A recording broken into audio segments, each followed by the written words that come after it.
are all done, of course, if you don't like how one petal is curling, you could always give it a quick mist and recurl it until it's exactly how you want it to look. So this is what the flower looks like when it is all assembled. Let me pull out the paper ball here so you can see the center. You can recurl that, of course.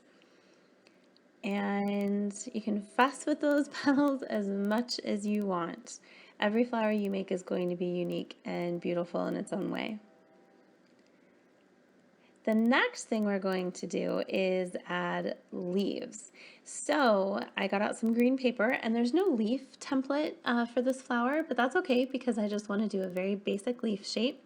And what I love about these pattern papers is that they're double-sided. So one of these leaves will show the A side and the other leaf will show the B side.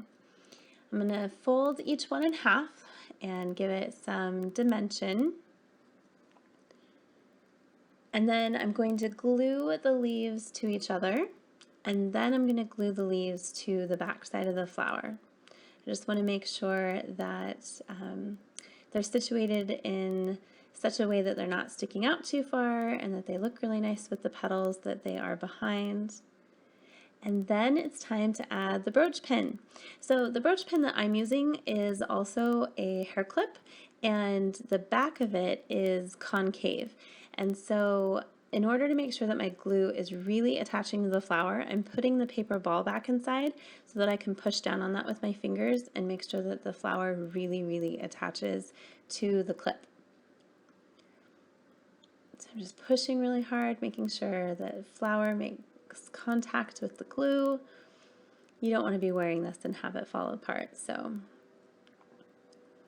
And I'm not worried about this crushing the flower at all because it's really just making the flower take its shape a little bit better. And this is what it looks like all done. The last touch is going to be adding a few blue moon beads to the center.